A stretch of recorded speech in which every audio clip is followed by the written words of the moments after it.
Welcome to Fun is Not an Argument, Episode 3. Tonight we're going to be discussing The Witch, and we're going to see if The Witch is actually hot garbage, as it currently is, or if I'm missing something somewhere. I play a witch in Abomination Vaults. I'm playing an occult witch. I forgot which one it was. It wasn't Shadow. It was the other one. It's like the one with Evil Eye. Let's go to Witch Pathfinder 2E. Oh, let's open up the patron themes. What was it? Curse. It was a curse witch. Yeah, it's pretty bad.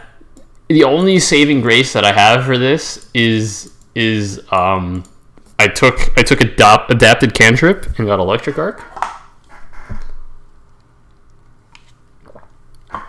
The occult spell list is so fucking garbage, dude. All of their good spells come late, and by the time you get them, you're already fed up with playing an occult caster. That goes the same for the bard. The bard is not nearly as good as people make it out to be, and I bought into the hype at the very beginning, but I was quick to realize, hey, what's up, Senna? I was quick to realize that the bard has a few problems, and the bard is not by any means perfect. Nor do I think that they're the best spellcaster. I think it's wizard based on how many spells they get. I do think it's wizard. The druid's very close. I think sorcerer. I think there's a very good argument for sorcerer, actually. And with respect to the witch, the sorcerer and the witch do have a lot of similarities. Their defenses are both terrible. They both get to choose their tradition, and they both get focus spells based on their subclass. For the sorcerer, it's their bloodline. For the witch, it's their patron. So let's take a look at where I currently place them. I place them as the second worst spellcaster. I think they're only saved by their versatility. If the witch was forced into one of the traditions, I think this versatility goes down by 1. Witch's main shtick is their familiar. We can just go over their class feats, or class features, I should say. If you want to look at their base stats and their proficiencies, it's garbage. Key ability score is intelligence. I think int is the worst casting stat because there's a lot of things that int gives you, but none of them are going to help you. None of them are going to make you better at casting. With charisma, at the very least, you get bon mot, demoralize, and you also get feint against attacks. But that's feint. Feint is definitively less good than bon mot and intimidate. But yeah, and then wisdom, of course, gives you much better in-combat utility with medicine, of course, and it also affects your perception, which allows you to go first and get your buffs off and debuffs off. So it's really important for a caster to go first. And witches are trained in perception. They cast off int. Their wisdom's probably going to be decent because that's where you're going to put. That's like wisdom's like your 4th stat. If you're playing a normal witch, it's probably in order intelligence, dexterity, constitution, wisdom. Maybe you want charisma. Maybe you don't. I don't know. This might be a very short. So let's take a look at their feats, and let's take a look at their subclasses first, and then their feats. All right, Baba Yaga is rare, so you're probably never going to be able to take that. But let's say that you do. Spell list is occult. Already off to a bad start. Patron skill is occultism. Okay, that's fine. It's always their skill. Okay, whatever. It doesn't matter. Hex cantrip is spirit object, and granted spell is chilling spray. Chilling spray is not on the occult list, so that helps. Deals it. Is this?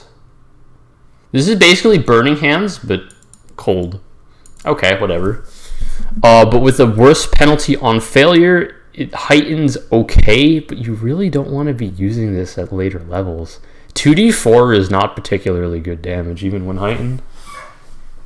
It's like 5 damage. I guess it gives you a good AoE spell, and well, Colt gets Spirit Blast, it gets Sound Burst. Whatever. It's like all these spells are like whatever. They're just there to deal AoE damage. They're not there to deal damage. which is the problem. Oh, let me put on some music too. I like to have some music on in the background.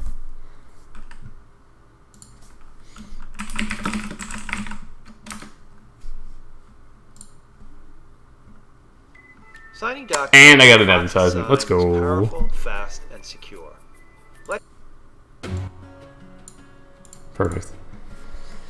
Okay, so the spell is decent. I'll give it that. Let's take a look at the Hex Cantrip. 1 or 2 actions, somatic verbal. One unattended object up to 1 bulk.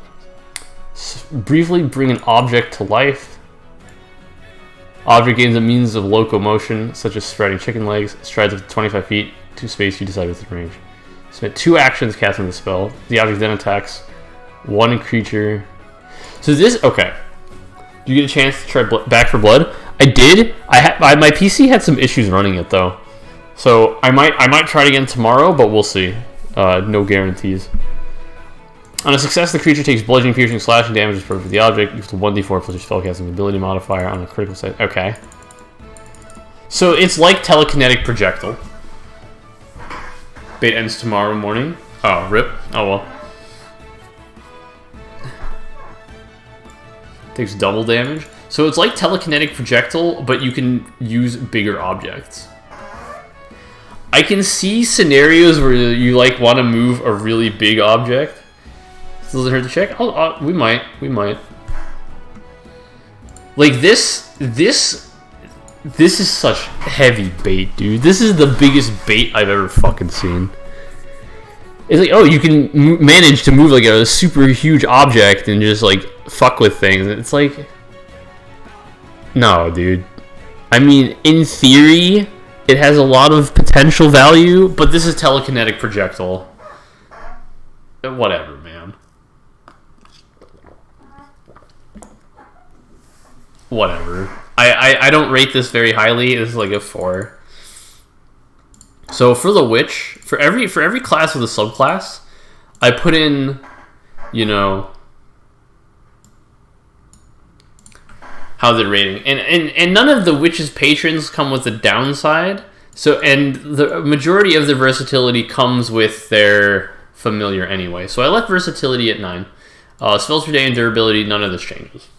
I don't think any of this changes. Support, so Fate, Fervor, and Rune are support. Blasting are Winter and Baba Yaga. Just for Chilling Spray and the Spirit Object. This does make them better blasters, but... And I guess then, therefore, you don't need to take Telekinetic Projectile. Well, actually, yes, you do, because this is going to cost... Oh, this is a Hex Cantrip, so it doesn't actually cost you a focus point. Okay. It's not completely terrible. But I wouldn't call it good. It doesn't... I'm looking for things that break the game, not things that are good. We're not looking for good, we're looking for great. Curse. I play a Curse Witch on every other Thursday. We've been off for a while. Evil Eye, it doesn't work nearly as much as I'd want. I'm level 2, like almost level 3. I've cast Evil Eye every combat. It's worked exactly once, and we've had like 12 combats. So I want to say that this ability is crap. Like, it just doesn't work nearly as often as you want it to. And it has a lot of traits that things might be resistant to or immune to. Mental, a lot of things immune to mental. Fear, a lot of things get bonuses versus fear. Curse, there's really not a lot of things that get bonuses versus curse, but the ones that do are usually immune to it, so there you go. However, being able to apply a permanent debuff for one action is nice. The problem with it is a lot of people compare it to the Bard's Dirge of Doom. Dirge of Doom is really good because it's Frighten 1 that you can't get rid of within the 30-foot radius, and you can linger it too, which is really nice. But this is a feat 1, and you don't have to spend a feat to get it. Or this is a first level cantrip, and you don't have to spend a feat to get it. However, that isn't to say that a one target Frighten 1 is good, because it's not. The other problem is it becomes temporarily immune for 1 minute. That's the other problem with the spell. Is that if you fail, you can't try again.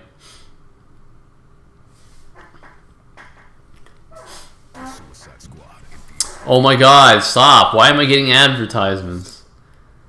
Oh. I wish I had an infinite looper, but I don't.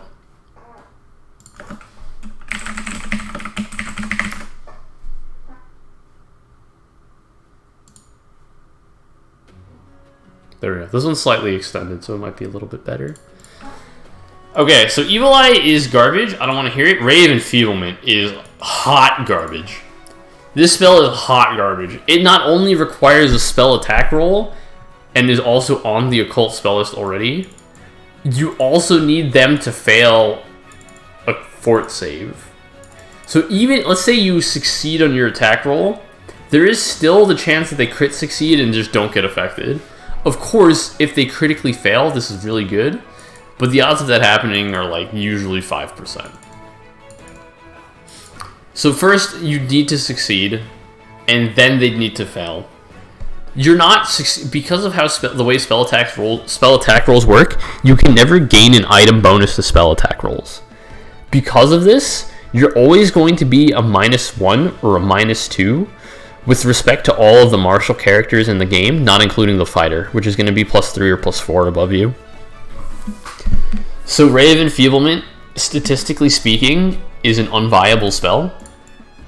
And the fact that it needs to fail a fort save, generally speaking, the creatures with good fort saves, the creatures that you want to enfeeble are going to have good fort saves. Those are the big brawlers. It's like, oh, the mage might have a shitty fort save, but you're not going to cast Ray of Enfeeblement on a mage. You're going to cast it on the big guy so you can weaken his attacks. So Ray of Enfeeblement, probably close to a 0 out of 10. Evil Eye, maybe like a 3 out of 10. All in all, Curse is one of like the most dog shit fucking spell lists out there. Maybe I'll switch Knas to a rune. Maybe that makes more sense. Alright, let's take a look at Fate. Fate, we got our third occult spell list in a row. True Strike is good if you're a martial. If you're a martial and have True Strike, it's amazing. If you're a caster with True Strike, it's whatever.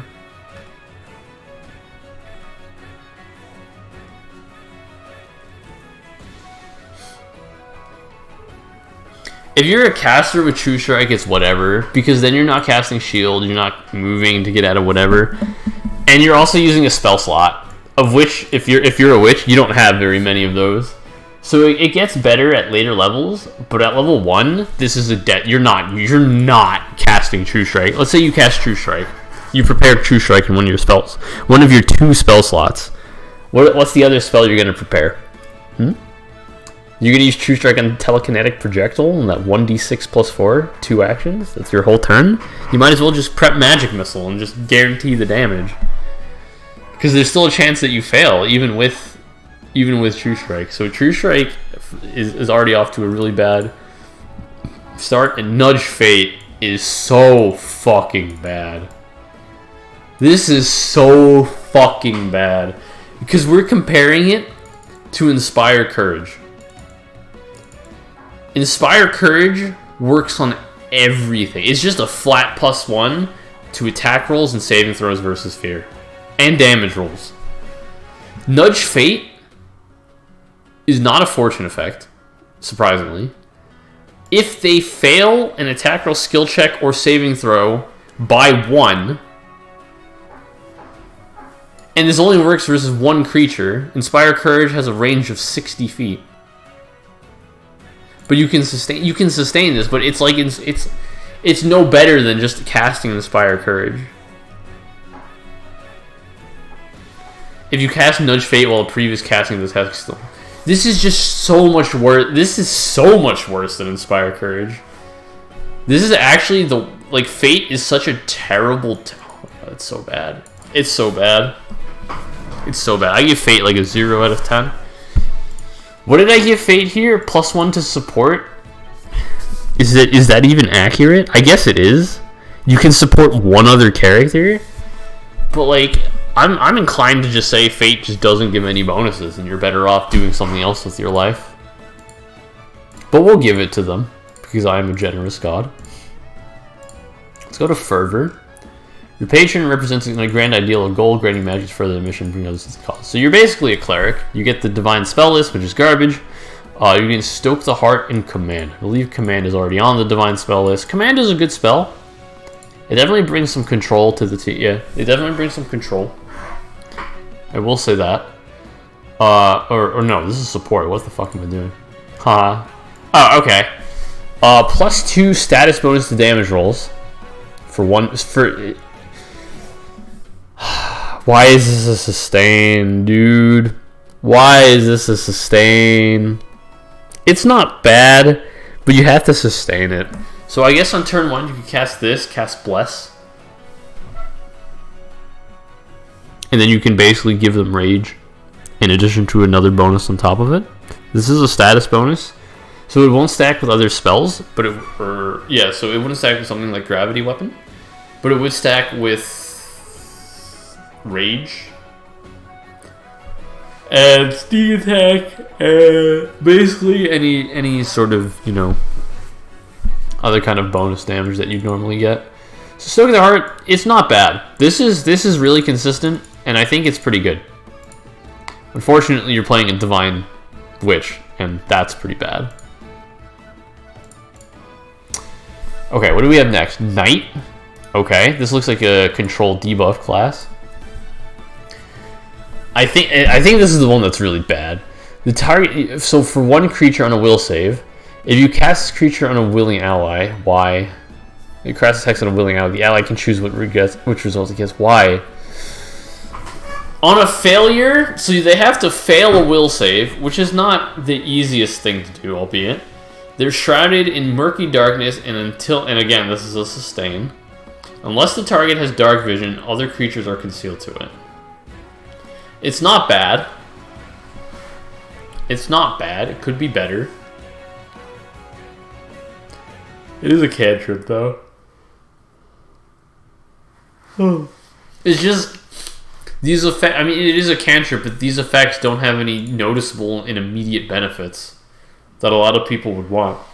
Like, if you're gonna cast a cantrip, its benefits should be clear, and its benefits should be minor, but they should be, not bad.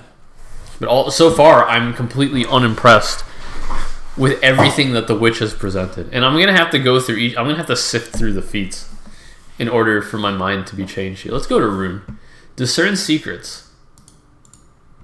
Arcane. Okay, Arcane. We're on a good start. Good start. Somatic sustain up to 1 minute. When you cast the spell, the target can recall knowledge, seek, or sense motive. The target gains a +1 status bonus to the skill of perception for use of the roll, and this bonus remains so long as... Okay, this is the problem. If you spend more than, 2 actions on recalling knowledge throughout an entire combat, you're doing something really, really wrong. If you're spending more than 2 actions casting Seek, or using Seek in combat, you're doing something really, really wrong. This benefit is whatever. Heightened 5th. At 9th level, you can target 2 creatures instead of 1. Wow. It's nice. It's nice to use on yourself because a Rune Witch would have this. It's kind of good. And they get Magic Weapon. Magic Weapon's also... It's good provided you don't... You use it on an ally. So I'm not going to say that it's bad. This is a decent support option. But again, the benefits here are very minor. The benefits as a support are very minor. And I'm honestly unconvinced so far out of the first 1, 2, 3, 4, 5, 6 subclasses that they're any good. And these numbers right here, they ain't changing. I don't see these changing. Spells per day, durability, that's what really kills the Witch. For the uninitiated, the Witch was supposed to receive the same amount of spells as a sorcerer, but people on Reddit complained, or people in the forum complained, and as a result, they nerfed it to 2, and instead buffed the hexes. Why? I don't know. They made it focus more on the familiar, not the hexes. Sorry, it wasn't the hexes, it was the familiar. They buffed the familiar. But the familiar is... it can't... It's not a combatant, so it's...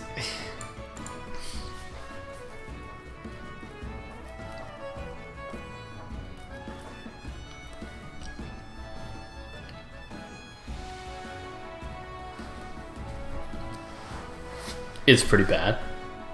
What I will say is it's pretty bad.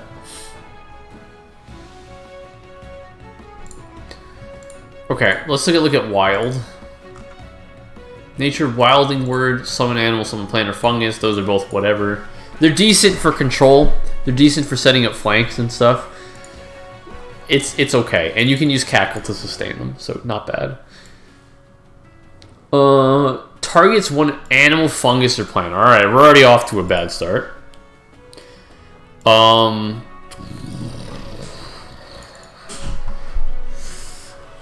man. So versus animals, fungi, or plants, whenever one of them would attack you or make a skill check to harm you, skill check. I said skill trip because I got ahead of myself there. It takes a -2 status penalty to the roll. Why? So far, it's like, okay, that's great. That would be great if it didn't have this restriction. At least it's not mental. Because a lot of plants, I would imagine, are immune to mental or something like that. Crit failure, I mean, these... If you're getting hit, you're a witch. You're a backliner. If you were getting attacked, something is really, really wrong. Like, either your frontline failed to protect you, or you're gonna die anyway. Hey, what's up, party of two? Welcome in, welcome in. We're going over the witch today. This video has been pretty, or this stream has been pretty fast so far, because we're already done with 7 of the 8 subclasses, and my conclusion is they're all dog shit. Like, I can't even think of which one is the best. No, I think Fervor so far. So far, I think Fervor is in the lead, because they give us a flat bonus to damage to a teammate, and all of the other benefits that I'm seeing are very situational and very conditional. The only other one that is worth it, in my opinion, so far is Curse. I'm playing a Curse Witch, and I have cast Evil Eye approximately 20 times. It has succeeded exactly once. I've counted. Well, it's not too hard to count when you've only succeeded one time, but...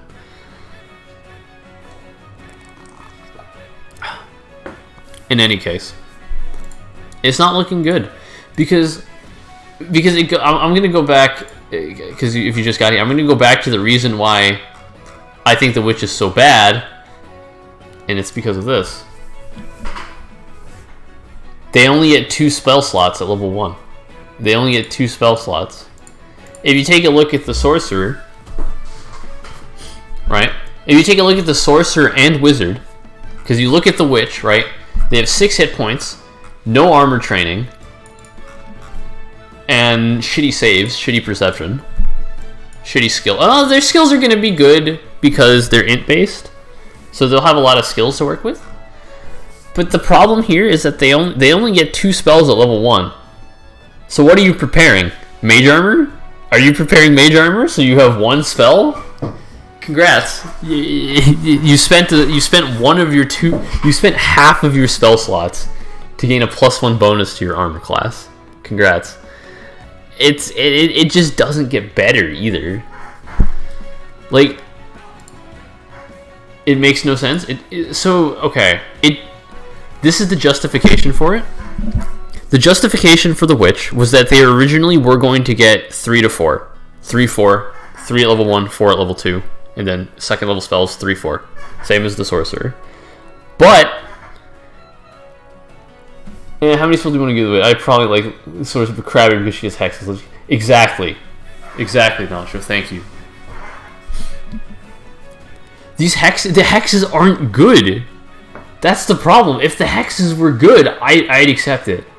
Because let's take a look at the bard, right? The bard gets 2 spells per day, or per level, and then 2, 3. They get 2, 3 casting. But the bard's focus spells are amazing. Inspire Courage is amazing. Inspire Defense is amazing. Inspire Heroics is amazing. And let's not even mention Dirge of Doom, which is just bullshit stacked on top of bullshit.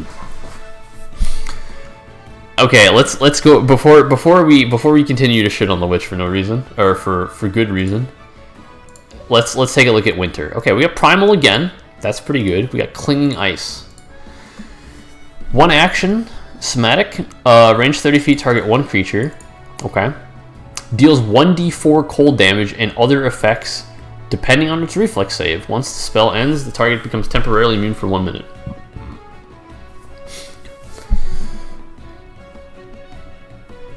On a success, they take half damage. Let's say on a failure. On a failure, they take 2.5 points of damage per turn. And they take a -5 circumstance penalty to speeds. The damage is irrelevant, and the move speed penalty is also irrelevant. How often do enemies realistically move?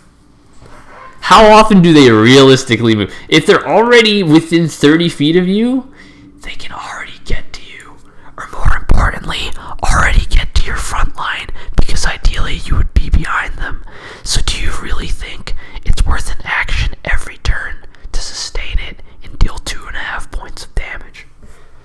I don't know. Is it worth it? I'm inclined to think that it isn't, and that's assuming that they fail. I mean, yeah, but Matt, what if they crit fail? I mean, it's such. Even if they do crit fail, it's 5 damage, man. It's 5 damage. Yeah, let's say this is heightened to 10th. It does 10d4. Wowee, you do 25 damage. Okay. What channel is this?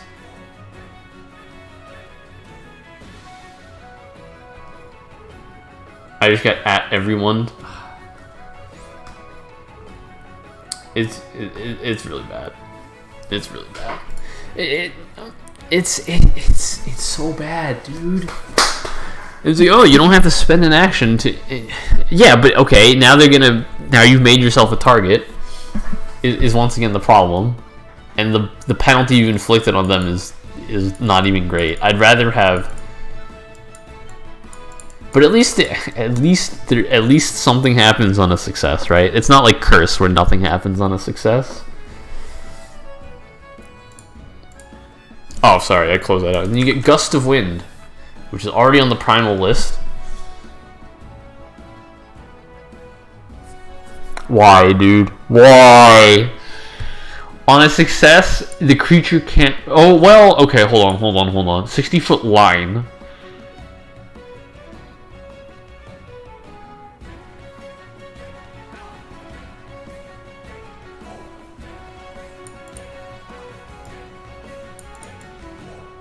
Large or smaller creatures must... Okay.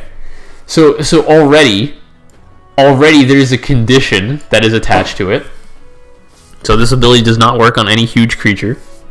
Albeit at lower levels, there aren't a lot of them. So that is something to keep in mind. But at higher levels, it gets really bad because you run into a lot of huge and larger creatures. Large or smaller creatures that later move into the gust must attempt the save on entering. Okay. The problem is it's not a wall. It's a line. So you can just run around the line. It's not the... And it only lasts for a turn. Well, this is a first level spell. Okay, it was whatever. Targets fort. I'm not sold. I'm not sold on any of these subclasses. Let's take a look at their feats. Cackle's really good. If you're gonna build a summoning based witch, Cackle's really good. Because it's as a free action. And whatever your familiar focused thing is, it's irrelevant. No one's targeting forces for familiar reason. I have never once see a GM use an enemy to attack a familiar, but free action sustain could be really good. Why? At level. Even as low as level 1, if you're playing a human with natural ambition, this could come online at level 1. And what was I getting at? And it allows you to have 2 summons up at once. This is the first ability that lets you do that. You can now sustain 2 spells at the same time. Or you can sustain the first summon, and then use all 3 actions to summon something else. And the next turn, use 2 of your actions to sustain. And then you can have multiple summons on the field. If only you didn't have to be a witch to do this.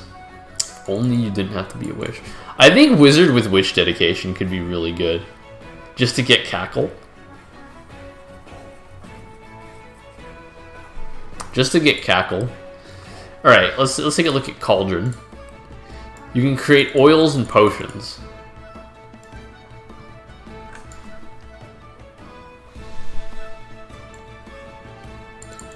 Okay. So this doesn't give you quick alchemy or advanced alchemy. But you can make 6 in a batch instead of the usual 4. I'm going to assume that it allows you to make 2 more within the same amount of time. But you're still paying... So whenever you make craft down... It takes like 4 days to do this. So for 4 days you can make 6 in a batch, but you don't save any money. Again, it's like... It's whatever, dude. This ability is so whatever. It's thematic, but it's not good. And I'm looking for spells that are thematic and good, like Cackle. Cackle's pretty good. Reach spell, widen spell, we've already been there. We don't need to discuss these. Let's take a look at Wort Witch. The patron grants you a lesser familiar, literally nothing. If you already had a familiar, this lets you replace your previous familiars if your previous familiar had been slain. In addition, you gain the ability to see through leaves, vines, and other foliage. Ooh, because that comes up often, right? I mean, if you're in a jungle the entire time, I guess this is good, but Mwangi Expanse wants you to be a wizard or a druid, so sucks to suck, I guess. You don't take circumstance penalties to range spell attacks or perception calls for foliage. Your target attacks don't require a flat check to succeed against a target concealed only by such vegetation. Like, this ability is just so niche that it's like, why would I want this? So if you're a human, are you really going to take this at 1? I'm sorry, not wine spell. Are you really going to take this at 1? Are you really going to take this? And then as you go down the line, there's so many better options that you're never going to come back to it. Let's take a look at Basic Lesson. Let's see if any of their feats down the line are better. Lesson of Dreams. I'm not going to really consider these. The spells that you get, they're kind of whatever so far. Veil of Dreams. For 1 action, target's will. On a success, the target takes a -1 status penalty to perception, attack rolls, and will saves. That's really good. On a success, they take the penalty. Penalty increases to -2 for will saves against sleep effects. That's pretty good. That's pretty good. Failure as success, and anytime the target uses a concentrate action, must succeed. Dude, why the fuck do I not use this one? Oh my god, I picked the wrong lesson. And I can't take this feat more than once. No, dude. I made a goof. I made a goof. I took Lesson of Life. But Life Boost is pretty good though. You gain fast healing. This is a really good out of combat utility spell. But I'm looking at Veil of Dreams, I'm like, this is really good. Because it works on a success.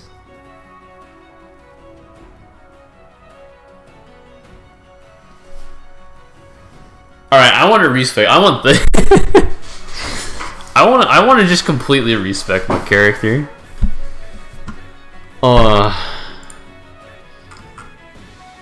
Man, it's a good thing I make these videos. It's a good thing that I'm doing this because I'm reading things that I wouldn't have seen before. So there it is. Lesson of Protection, Blood Ward. You consolidate warding energy with a gesture guarding a creature against attacks of a certain type of foe. Designate one of the following creature traits: Aberration, Animal, Beast, Celestial, Construct, Dragon, Elemental, Faith, Fungus, Monitor, Ooze. What is a monitor? Neutrally aligned planes. Okay, cool. Planet Undead. Target gains a +1 status bonus to its saving throws and AC against creatures with that trait. Target is temporarily moved for 10 minutes. I mean, it's good if you know what you're up against.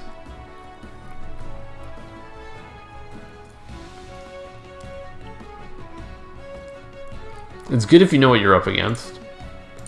So it's not bad. Lesson of the Elements. Elemental Betrayal. Familiar learns Burning Hands, Air, Bubble, Hydraulic Push, or Pummeling Rubble. Choose Air, Earth, Water, or Fire. Each time... Oh, man. Oh, this is the one that I hate. I hate this one. You can't choose Electricity.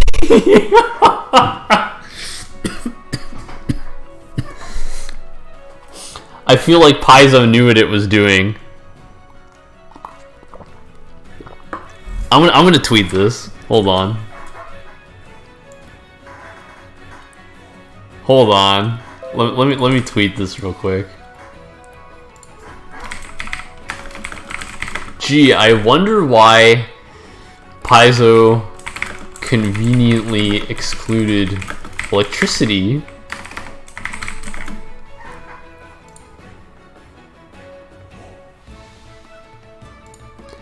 from the traits on this one. ... Thinking emoji. Where's my thinking emoji? Thinking.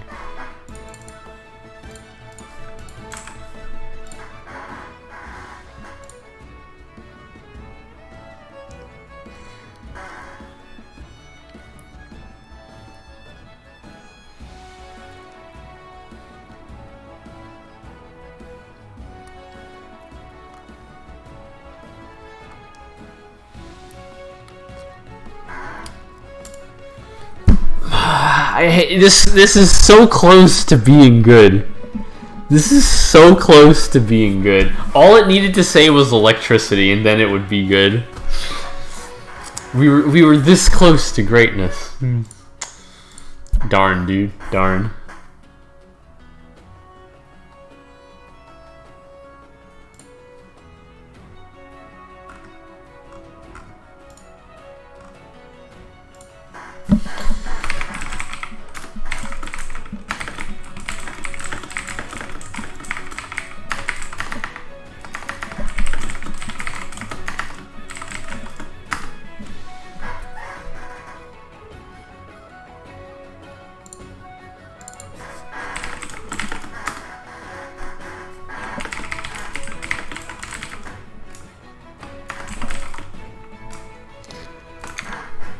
Okay.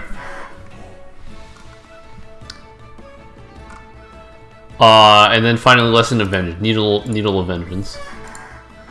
A long, jagged needle jabs into the target foe's psyche. Okay, hold on. Is this incapacitation? It's not. Oh my god. Alright, I need that. Like, this is actually so good. This actually is the best option. Like, what?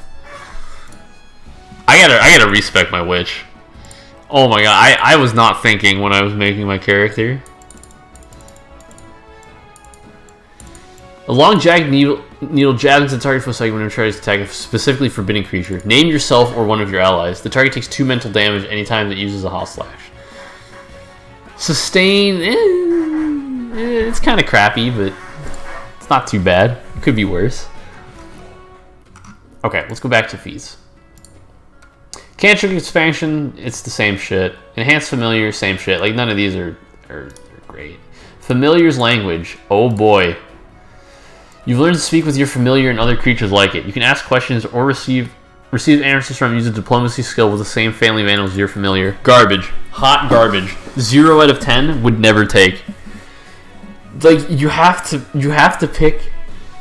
Can be great tools. Yeah, I'm aware. That's why they get a 9 for utility. That's why witches get a 9 in this category. But this ability is just so bad. But I'm looking... Will, you gotta level with me here, buddy. It's because they don't get spells per day. If they had sorcerer spellcasting, witches would probably score... Well, I can tell you exactly what they score. If witches had sorcerer casting, they'd be at a 41, which puts them into the viable tier. Otherwise, they're here in the fucking dumpster, man. They're in the dumpster.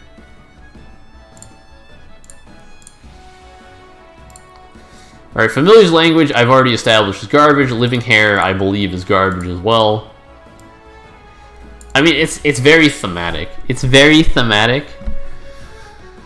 You gain a hair unarmed attack that deals 1d4. It's funny if you use your nose hair. In the brawling group, has the agile, disarm, finesse, trip, and unarmed traits. Whatever. Fun for roleplay? Yeah. I think you meant... Did you mean with an E? Because ROLL play is like min-maxing. But hello, Weston. Nice to see you, dude. This ability's crap. You're not... Are you... Okay, let's be real here. Are you really going to send a witch into melee? Are you realistically going to send your 0 armor, 6 hit points per level witch into melee? You tell me. You tell me.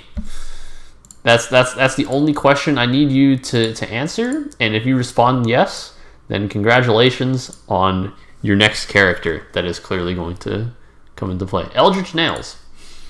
Let me reset my music real fast. You gain a Nails unarmed attack that deals 1d6 slashing, not finesse.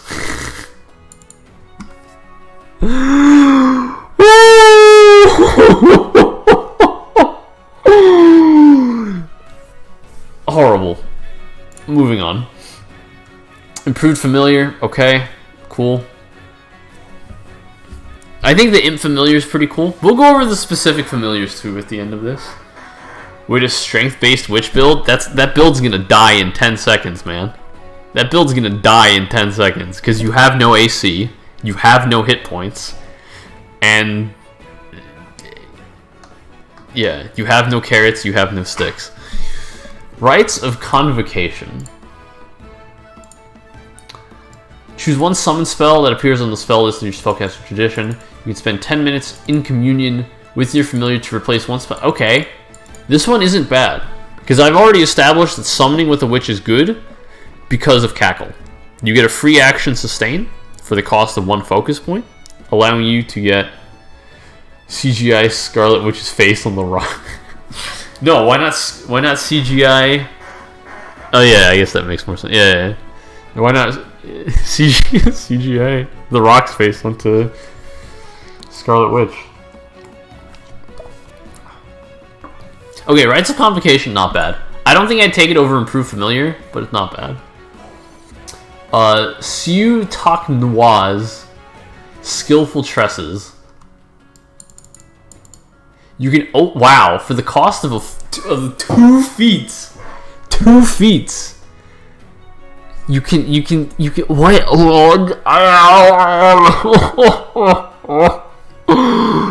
Can't perform actions that require fingers or significant manual dexterity. So you can't... No thievery checks, no stealing, no nothing. No crafting.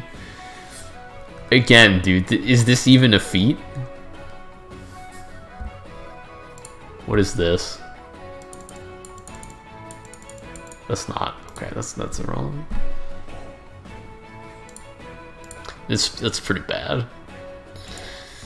Alright, let's go to Greater Lessons. So let's go back. Again, steady spellcasting, it is what it is. I'm not going to go over feats that are given to other classes. It's just irrelevant.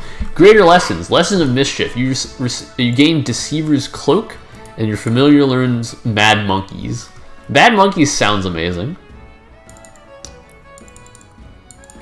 Produce the effect that listen for that mischief when you cast a spell, and each round you sustain the spell. When you sustain the spell, you can move the area of the monkeys by 5 feet. It's a 5-foot burst, okay? Flagrant Burglary. It's a funny spell. It is. It tries to steal any one item. Use your spell DC minus 10 as the monkey's thievery modifier. Why not just say use an attack roll? Whatever. Spell attack roll.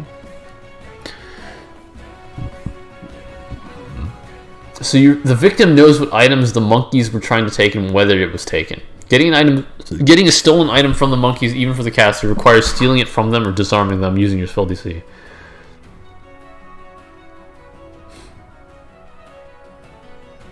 Okay, Raucous Din. They screech loudly. The creature is deafened. Okay, that's not even a benefit. You don't want to be fighting a deaf enemy because then all your sonic spells are useless and your bard loses their benefits. So I'm going to ignore this and say this is crap. What does Detfin do? Oh no, you take a status penalty to perceptions for initiative. Are you fucking kidding? Initiative's already been rolled, dude. If you perform an if there's an enemy bard, this ability is good. If you have a bard, it's terrible.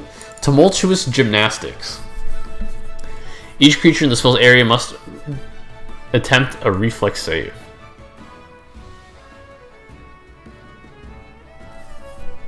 I mean, I guess it's decent if you're fighting a caster, but like...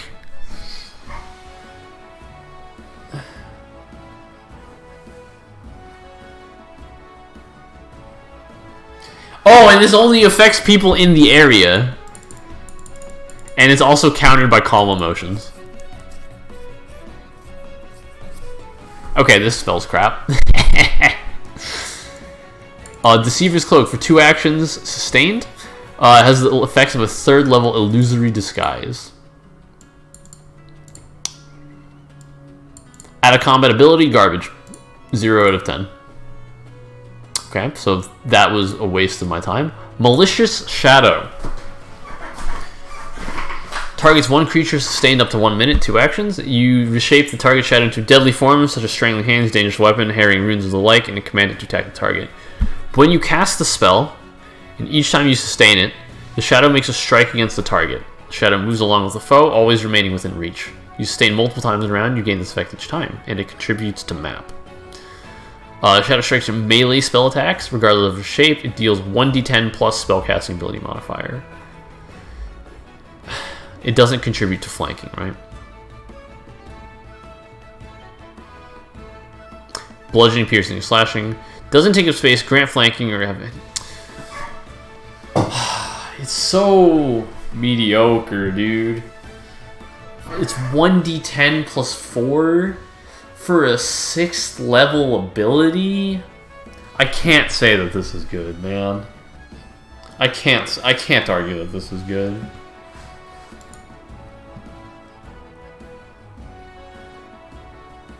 It's pretty bad, man. Alright, lesson of snow. Wall of Wind is good. Really good if they have an archer.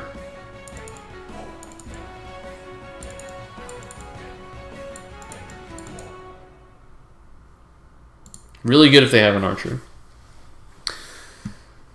Okay, again, Personal Blizzard is 1 action cast, not bad. Terror takes 1d6 cold damage, spell ends on a success. Garbage. Failure, target takes 1d6 cold damage or 1d6 persistent cold damage. Persistent damage automatically ends when the spell ends. It is concealed to other creatures, and other creatures are concealed to it. Okay. Okay, that's really bad. Critical failure as failure with the cold damage and persistent cold damage increase to 2d6. Again, dude, why? Why? Why are other creatures concealed to... Or why is it concealed to other creatures, bro? This is so bad. This is garbage. This ability's garbage. I hate it. Deadly Hair. Oh boy. Your hair under time. Stop. Just fucking stop. I'm not even gonna keep looking at that. Witch's Charge. Forge a magical link with another creature, granting you awareness of that creature's condition and creating a conduit for spellcasting. During daily prep, you can designate one willing creature as your charge. You're always aware of your charge's direction from you, its distance from you, and any conditions affecting it. In addition, you can cast spells with a range of touch on your charge from a range of 30 feet. These effects persist until your next daily prep. Okay. This is good. This is a good fucking ability. And this is why. There are a lot of good touch spells that are buffs that you normally wouldn't be able to use. Heroism is one of them. Magic Weapon probably has outlived its usefulness by now, but that's another one. Invisibility is another one of them. What about Blur? I know Mirror Image is self-only, But is this target touch one creature? Blur, really good. You don't have to spend an action for reach spell anymore.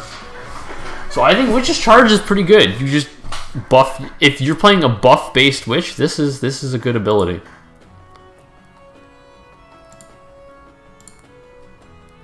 This is a good fucking ability. Incredible Familiar is good. I don't need to say that. Murksite.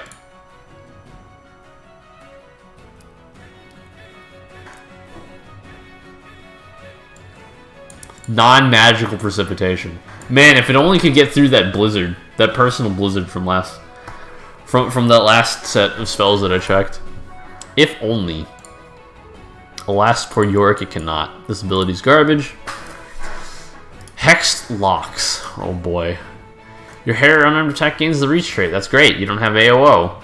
You can deliver hexes through your hair. That's great. None of your hexes that are good require touch to begin with. When you successfully cast a hex focus spell that requires 2 or more actions to cast and that doesn't require a spell attack roll, and if your target is in your reach, it's part of the spell attack.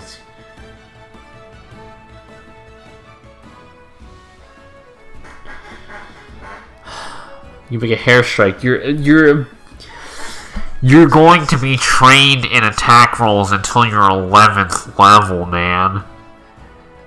It's so fucking bad. It's so bad, dude. You're not gonna have the ability scores or the proficiency for this to be effective. So this ability is garbage. Witch's Bottle. If you have Cauldron, it requires Cauldron, so we're off to a bad start. You spend 10 minutes and 1 focus point brewing a special potion containing the power of one of your hexes that targets a creature. A creature that consumes this potion is targeted by the hex. Okay, garbage. If the hex is a sustained duration, you cackle. You can cast Cackle into the bottle just before you seal it. If you do, the hex's duration is extended as if you would cast Cackle the round after the hex was cast. Typically, this extends duration by 1 round. Your cackling laugh sounds out when the potion is unsealed. Again, this is really good flavor-wise, but in combat, this ability has no use.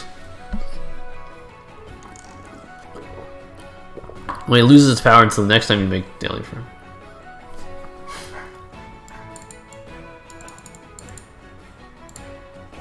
Man, I'm sick and tired of these feats being bad. Major Lesson. Let's get to Major Lesson.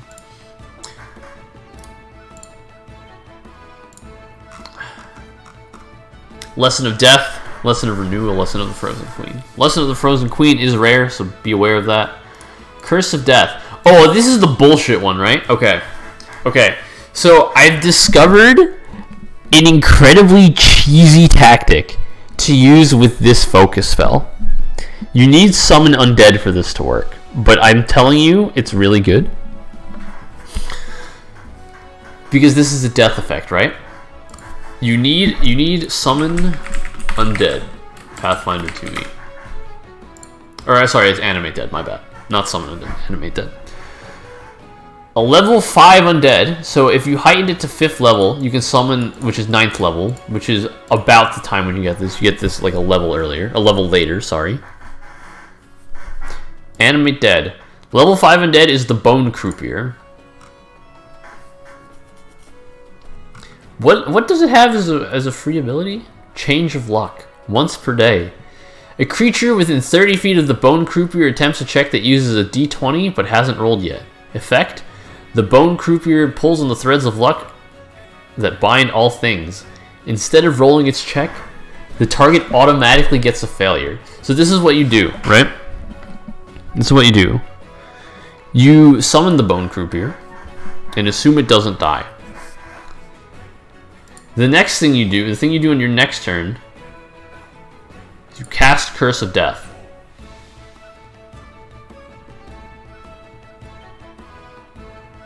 And then it automatically fails.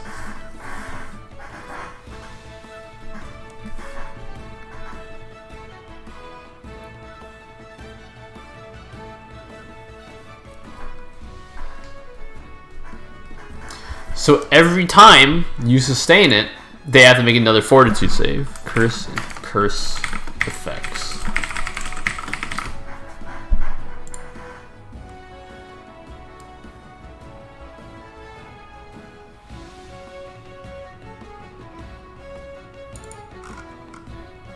Oh, let me check that. I think this is it.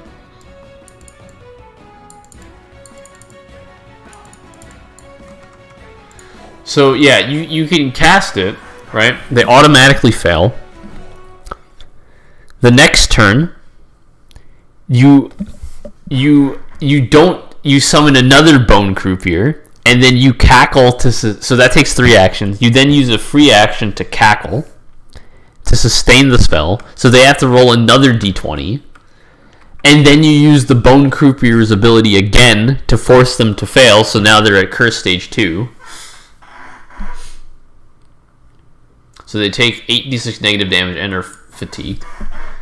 And then you can do it again with your third spell and get them to Stage 3.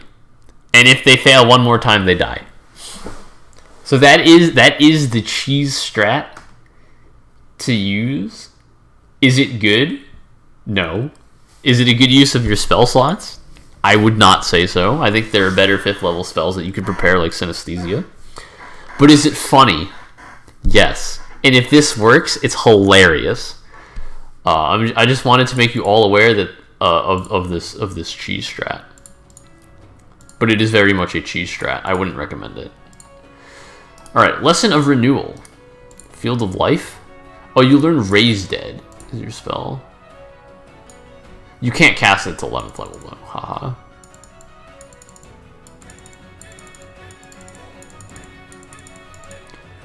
Raise Dead's whatever, man.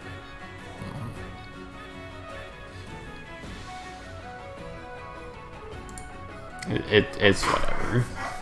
Just pay someone to do it for you. You manipulate the threads of time around your target, giving them some benefits of a day's passage. The target decreases of doomed and drained it has by 1 and can immediately attempt 1 saving throw again. Okay, this is nice for buffing. Or healing, really. Again, they have to be afflicted first. That's usually not a position you want to be in. Again, though, it's not bad. Field of Life. Each living creature that starts its turn in the area regains 1d8. Nah, man. You're going to be healing teammates, too. Unless you're literally only fighting undead, I think this ability is pretty bad, too. Alright, so we went over there. Okay, Lesson of Frozen Queen. Glacial Heart. Wall of Ice is, like, really good if they don't have any fire. AC 10, Hardness 10, 40 hit points. You need to crit cold damage, precision damage. Yeah, Hardness 10 is not irrelevant. 60 feet long and 10 feet high. Or a 1 foot thick, 10 foot radius hemisphere of ice. So you can just trap people in here. This isn't bad. I don't think Wall of Ice is bad. Let's take a look at Glacial Heart. This is a damage spell. The Frosty Soul deals 10d6 cold, subject to Fortitude. The effects resolve the target's immune for 1 day. Okay. Crit success unaffected. Whatever. Target takes half damage and is slowed 1 for 1 round. Wow. This ability is good. The target takes full damage, is slowed 1, must attempt a Fortitude save at the end of each of its turns. The ongoing save is the incapacitation trait. Okay. On a failed save, the slowed increases by 1 to a maximum of slowed 4. Sheesh.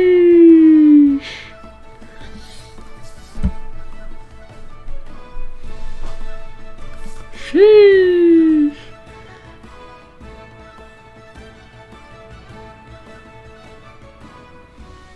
At any point, the slow condition reduces the spell. Most creature's actions are reduced to 0 by the slow condition. The creature is completely encased in ice.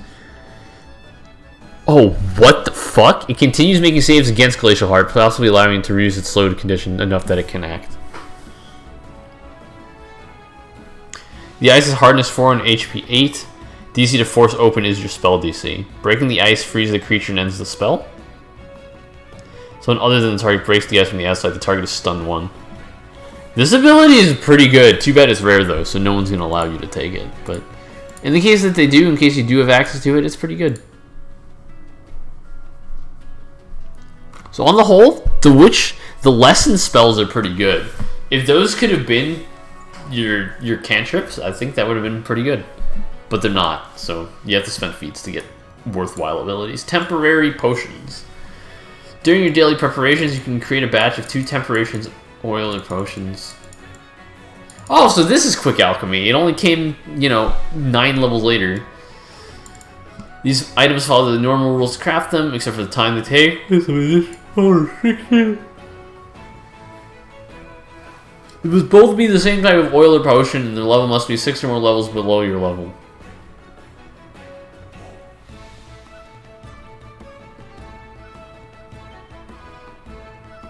You can only use it once. Wow, if you have master proficiency in your spell tradition, you can create 3. And you should be a master at this point. So you can. So this basically says you can create 3. But like, are you really spending a 10th level feat for Elixir of Life? To create 3 Elixir of Lives in one day? Is that really worth your time? This is a 10th level feat. So I'm gonna say no, it's not worth your time. I'll save you the I'll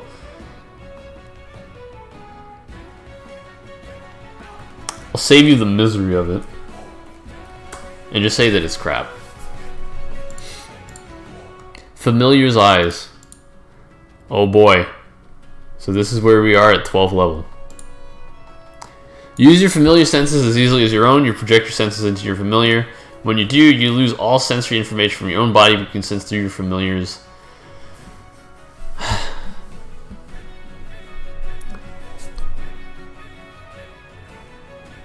This is a 12th?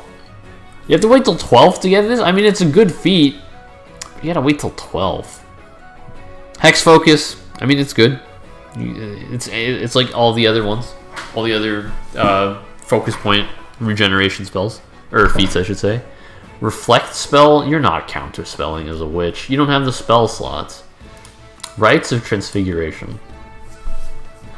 You can adapt your patron's power to transform other creatures into forms more befitting their behavior or of your whims. Your familiar learns Baleful Polymorph. By spending 10 minutes in communicating with your familiar, replace one. Okay, let's Baleful Polymorph. Your base is 4. Okay. Affected. Target body gains minor features, and they are sickened 1. When it recovers from sickened, as the features resort to normal. Target transforms for 1 minute, but it keeps its mind. If it spends all its action on this turn concentrating on its original form, it can end a will. Incapacitation, okay. You know, this would be good if it didn't target fort and it wasn't incapacitation. But it has to be both of these things, because otherwise it'd be fucking broken. Baleful Polymorph was okay. I'd say it's okay. Okay to good. What is this? Arcane Primal? That's not bad. Arcane Primal's not bad, because you can, it works better if you're not Arcane or Primal, of course, but not bad, not bad. I'm surprised it's not a cult. I'm surprised it's not Arcane or cult, but what do I know? Effortless Concentration, again, we already know what it is. Hex Wellspring, we already know what it is. Siphon Power. You draw upon the reservoir of your patron's magic that resides within your familiar. During your turn, you can cast 1 spell your familiar knows that was granted by your patron's theme or lessons without spending a spell slot to do so. Must be at least 1 level lower than the highest level spell you can cast. Okay, so you get... So for the cost of a 16th level feat, you can cast 1 spell your familiar knows that was granted by your patron's theme or lessons. Not any spell you want. It has to be one of those spells, so I guess it's Baleful Polymorph. That means you have to take Baleful Polymorph. It's good, but it's not great. And it only works once per day. Split Hex. You siphon some of the power from an offensive hex that you can cast to direct it at a second target as well. If the next action you use is to cast a spell to cast a harmful hex with a single target, reduce its level by 2. If you do, you can select the target. Hey, look, guys, you can spend 1 action to... So basically, this allows you to cast multiple hexes in 1 turn, but it has to be the same hex.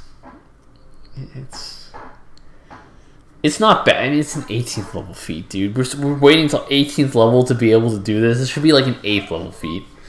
That's my problem. A lot of these witch spells are good. A lot of these feats are good, but they take too long for you to use. And finally, we get to fucking Hexmaster, man. You are no longer limited to casting a single hex action each turn. In addition, when you cackle to sustain a hex, you can gain the effect of sustain itself for all of your active hexes that have deranged sustained. This is a 20th, dude. I want some. This should be an 18th. This needs to be an 18th. Split hex should be removed. Just replace it with Hexmaster, man. Bards get not limited. The Maestro Bard gets not limited to 1 at 18th. Hexmaster should be an 18th. Patron's Truth, I think that's just an extra 10th level spell slot. Of course it's going to be good. But then again, every other caster gets it, so it's a wash. Witch's Hut, the most overrated and dumb feat that I fucking heard of.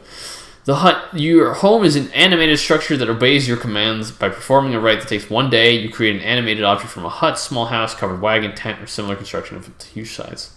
The hut uses your AC, saving throw modifiers, and perception modifier, and has 150 hit points and hardness 10. It has a Construct Armor ability, meaning once it's reduced to less than half its hit points or immediately upon damage by a critical hit. Its AC is reduced by 4 until repaired. Your AC is already terrible, so we're off to a bad start. The hut can't attack or attempt skill checks, whatever. You can give the hut a command as a single action, which is Auditory and Concentrate. After 1 round of reconfiguring itself, the hut then follows that command until you give it a different command. You can guard, watch for trespassers within 120 feet using perception mode and screens if it spots any. Congratulations, that's the alert spell except worse. And it's also a 10th. Lock, each entrance to the hut seals a lock spell. Again, dude, why is this a 10th? Move speed 60. Follow me and move that direction. Okay, garbage, hide, 10th level illusion effect, whatever. Okay, this ability sucks, I don't care. And I think that completes my analysis on the Witch. I think my initial rating of them is completely accurate. I think the Familiar is good, and it gives a lot of utility, which is why I put it at a 9. However, I don't think it's as versatile as the Wizard does. Even the Witch has a stronger Familiar than the Wizard does, that's for certain. Get the alternate forms as well, and faster. But the Witch's versatility and utility is kind of whatever. The Wizard's versatility and utility is certainly augmented by the fact that they get more spells per day, and their spells are probably going to be better. So that concludes my analysis on the Witch. I'm going to raid Roll the Roll. They're doing their pirate campaign, so go say hi to them. So yeah, I think Witch stays where it is. I think they're pretty crap. I think if you're not playing... I mean, there's... I think the Divine Witch... I think Fervor might be the best Witch to play as, but they're all pretty shit. So, yeah, Witch is a garbage class. I hate to break it to you. Go play a Wizard. Thanks. See you later.